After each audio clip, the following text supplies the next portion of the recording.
বাংলার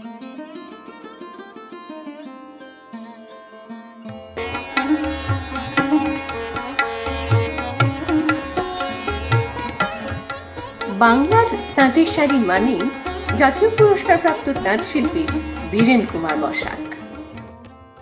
আজকের এই প্রতিবেদনটা কোনো ভ্রমণ কাহিনী নয়, বরং একটা উত্তরণের গল্প বলা যায়। প্রতি বছরই একটা বিশেষ দিনে পরিজনদের সঙ্গে নিয়ে একটু অন্যরকম কাটানোর চেষ্টা করি। অনুজ বন্ধু সুমনকে সামনে রেখে এবছর গিয়েছিলাম পূর্ব বর্ধমান জেলার গুসকরা থেকে কিছুটা দূরে যাদবগঞ্জে পূর্বিতা কিশালয়ের সান্নিধ্য পেতে। যাদবগঞ্জের এই জায়গাটা সম্পূর্ণ আদিবাসী অধ্যুষিত। প্রকৃতির কোলে কয়েকটি পরিবার নিশ্চিন্ত আশ্রয়ে রয়েছে, প্রায় বিদ্যুৎহীন, পাকা আশ্রয়হীন, হতদরিদ্র, কিন্তু তাও তাদের মুখে কত নির্মল হাসি, অম্লান মুখে কি সরল দৃষ্টি। এই রকমই প্রায় 10-11টি গ্রামের বিন্দু বিন্দু ছেলে মেয়েদের নিয়ে এক সিন্ধু সমকর্মকাণ্ডে নেমেছেন কমলাকান্ত জানা ওরফে মন্টুদা। ওই সমস্ত গ্রামের যত ছোট ছেলে মেয়ে আছে তাদের সবাইকে এক করে এনে শিক্ষা দেওয়ার কাজ শুরু করেছেন তিনি। শুধু প্রাতিষ্ঠানিক শিক্ষাই নয়, পাশাপাশি খেলাধুলা, নাচ, গান, কর্মশিক্ষা সহ ব্যবহারিক নানান শিক্ষায় শিক্ষিত করা হচ্ছে তাদের। সর্বোপরি সে শিক্ষা আদিবাসী সমাজের নিজস্ব সংস্কৃতিকে অবলম্বন করেই। সেটা যে কতটা সুন্দর এবং আন্তরিক তা বোঝা যায় আমরা কয়েকজন যখন সেখানে গিয়ে উপস্থিত হলাম তখনই।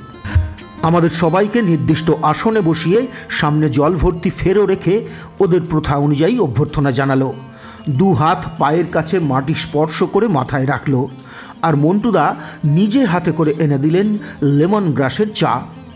সোনালি রঙের সেই চায়ে যেন আমাদের 4.5 ঘন্টার যাত্রাপথের ক্লান্তি কেটে গেল। এরপরেই আমরা গেলাম ওদের পাঠশালায়।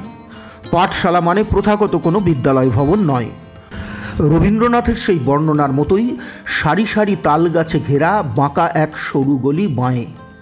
সেই বাঁদিকেই ঘোষাল পুকুরের পরিবর্তে সোনাঝুরি গাছের সারি, আর তারই ছায়ায় লাইন দিয়ে বসে প্রায় 70-80 জন ছেলে মেয়ে ক্লাস নিচ্ছেন তাদের চেয়ে বেশ কিছুটা বড় আদিবাসী দিদিরা।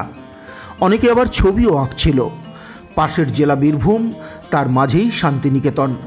বোঝা যায় রবীন্দ্রনাথের শিক্ষা ভাবনা যেন এদের কথা ভেবেই। গুরুদেব তো চেয়েছিলেন প্রকৃতির কাছাকাছি থেকে ছোটরা শিক্ষা গ্রহণ করুক। আমরা বেশ কিছুক্ষণ তাদের সঙ্গে পরিচিত হয়ে দেখি পাশে আরেকটি জায়গায় 3-4 জন মেয়ে রবীন্দ্রসঙ্গীত শিখছে। দেখে এবং তাদের গানের রেওয়াজ শুনে সত্যিই অবাক হয়ে গেলাম।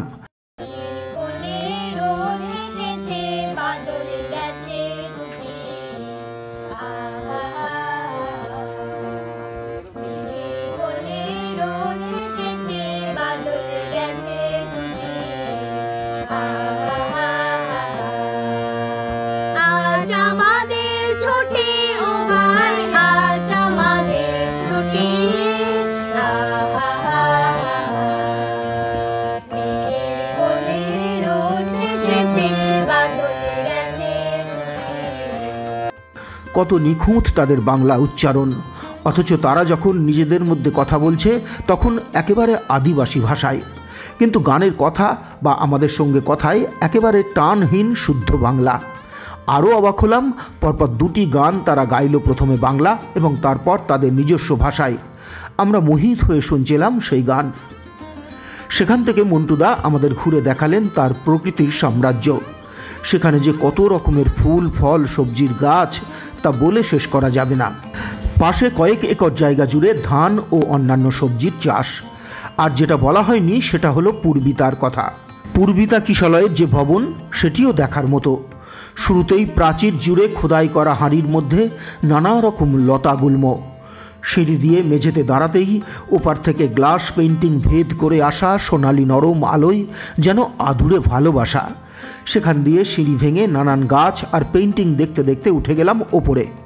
সেখানেই বিশাল ছাদ বাগানে হরেক ফুল ও ফলের গাছের চারা, ভেতরে ওয়াশরুম সহ 2টি ঝকঝকে ঘর, একটি অতিথিদের, অপরটি মন্টুদার থাকার। নিচে একটি বড় হল ঘর, সেখানে একদিকে লাইন দিয়ে সেলাই মেশিন, অন্যদিকে কম্পিউটার। গ্রামের মেয়েরা বা পূর্বিতা কিশালয়ের ছেলে মেয়েরা সেখানে স্বনির্ভর হওয়ার জন্য সেলাই, কম্পিউটার ইত্যাদি শেখেন। পাশেই দেওয়ালে সারি দিয়ে রয়েছে আদিবাসী সমাজের সঙ্গীতের বিভিন্ন বাদ্যযন্ত্র, তমক, টুংডাক, বংশী। মন্টুদা জানালেন ওরা অবসর সময়ে উৎসব অনুষ্ঠানে এবং অতিথিরা এলে এখানে গান বাজনা করে। এই সব দেখতে দেখতে দুপুর প্রায় 2টো হয়ে গিয়েছে। আমাদের নিয়ে যাওয়া হলো আরেক জায়গায়। প্রথমে ভেবেছিলাম এটি অন্য কোনো বাড়ি, তারপর বুঝলাম এটি পূর্বিতারই অংশ। এই দিকটার অর্ধেকটা রন্ধনশালা, বাকি অর্ধেকটাই সাংস্কৃতিক মঞ্চ। আমরা গিয়ে বসলাম সাংস্কৃতিক মঞ্চে। তার পিছনটা মাটি দিয়ে অসাধারণ জালির কাজ করা। আমাদের সামনে 4টে লাইনে পার্টির আসনে বসানো হয়েছে বাচ্চাদের, সেখানেই তাদের খাওয়ানো হবে। রান্নার জোগাড় মন্টু দ্বারা আগেই করে রেখেছিলেন। খাওয়া বলতে মোহন শাল চালের ভাত, শাক, ডাল, 5 মিশেলি তরকারি, ফুলকপির ডালনা, চাটনি, মিষ্টি। বাচ্চাদের সঙ্গে আমরাও বসলাম খেতে। বাচ্চারাও খেলো কতটা তৃপ্তি সহকারে। দুপুরের খিদের পেটে সারহীন চাল সবজির গরম গরম রান্না যেন অমৃত সমান। আমাদের পর আরও কিছু মানুষজন সেখানে খেলেন। তারপরই আমাদের সামনে সারি সারি দিয়ে দাঁড় করিয়ে দেওয়া হলো বেশ কিছু বাচ্চাকে। তাদের হাতে তুলে দেওয়া হলো সামান্য উপহার। তবে সত্যি বলতে কি, উপহারের চেয়েও গরম ভাত, ডাল, চাটনি যে আগ্রহে বাচ্চারা খাচ্ছিল এবং খুশিতে যেভাবে তাদের মুখ উজ্জ্বল হয়ে যাচ্ছিল, তাতে মানসিকভাবে যেন কিছুটা ম্লান হচ্ছিলাম আমরাও। স্বাধীনতার 75 বছর পরেও বিদ্যুৎহীন গ্রাম, ভাতের আনন্দে খুশিতে উজ্জ্বল মুখ। তবুও তো পথ পথ করে যখন স্বাধীনতার পতাকা ওড়ে, তখন ওরা হয়তো গেয়ে ওঠে সারে জাহাঁ সে আচ্ছা হিন্দুস্তান হামারা। কথায় কথায় মন্টুদা বলছিলেন, আমাদের এখানে বিভিন্ন মানুষের দেওয়া কম্পিউটার, মেশিন, বই খাতার অভাব কিছুই নেই। অভাব শুধু প্রতিদিন দুমুঠো ভাতের। সঙ্গী সুমন জানালো, পূর্বিতা থেকে প্রতিদিন সকালে মুড়ি আর ছোলা সেদ্ধ দেওয়া হয়, কিন্তু ভাত ডাল নিয়মিত করা সম্ভব হয় না। এইসব করতে করতে কখন বিকেল হয়ে গিয়েছে। মন্টুদার ব্যবস্থাপনায় তখন আমাদের গান শোনাতে চলে এসেছেন গ্রামের বেশ কয়েকজন পুরুষ। তাদের পরনে সবুজ আর লালের নির্দিষ্ট পোশাক, হাতে বিভিন্ন বাদ্যযন্ত্র। একজন গাইছেন, অন্য 3 জন সঙ্গত করছেন। সে গানের ভাষা বোঝা যাচ্ছে না, কিন্তু সুরে একটা মাদকতা ছিল। সে সুর তুলে আনছেন একেবারে নাভি থেকে। তার শরীরের পেশি সঞ্চালনা দেখেই বোঝা যাচ্ছিল। আমাদের অবাক করে দিয়েছিল তাদের সঙ্গের এক পুতুল নাচ। ফুট 5 একটি বাঁশের মাথায় রঙিন কাপড়ে ঘেরা, চারদিকে খোলা একটা বড় বাক্স মতো। তার মধ্যে 2 দল পুতুল আদিবাসী রমণী, যাদের এক দল নতুন ধান কুটছে আর এক দল নতুন ধানের আনন্দে নাচছে। হাত আর পায়ের আঙুলের জাদুতে সেই পুতুলদের যেন জীবন্ত করে তুলেছেন ওই শিল্পী। অবাক হয়ে আমরা দেখছিলাম সে দৃশ্য। দেখুন, আপনাদেরও নিশ্চয়ই ভালো লাগবে।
তারপর কাজকর্ম শেষ করে চলে এলো সেখানকার মেয়েরাও।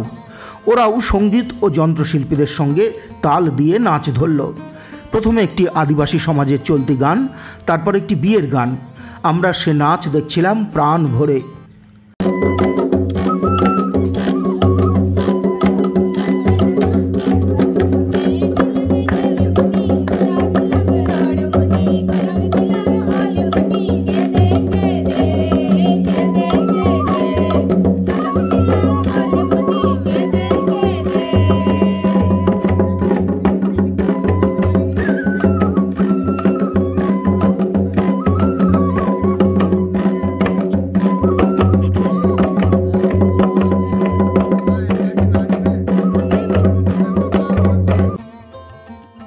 এসব দেখতে দেখতেই পশ্চিমের মেঘ রাঙা হয়ে উঠেছে।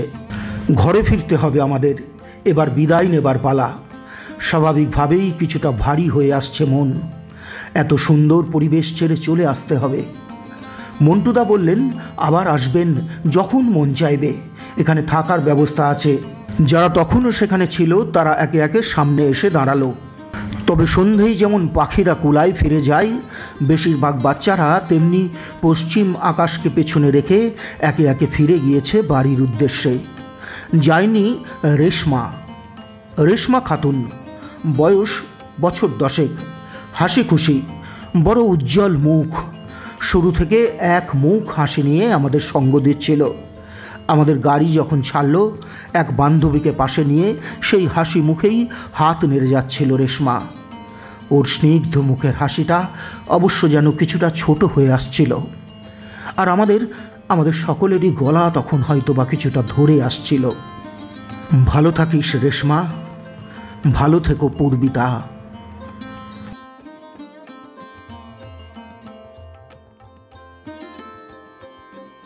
জানেন কি, রাধা গোবিন্দ লজ এখন সম্পূর্ণ নতুন সাজে। এমন সুন্দর ব্যবস্থাপনা, এমন সুন্দর আলোকসজ্জা, এমন আরামদায়ক সুন্দর খাবার জায়গা শুধু শান্তিপুরেই নয়, গোটা নদিয়াতে কোথাও পাবেন না। প্রিমিয়াম ক্লাসের প্রতিটি ঘর, অসাধারণ সাজসজ্জা, যা দেখলে আপনি বিমোহিত হয়ে যাবেন। আপনার জীবনের স্মরণীয় মুহূর্তের অংশীদার হয়ে থাকুক রাধা গোবিন্দ লজ।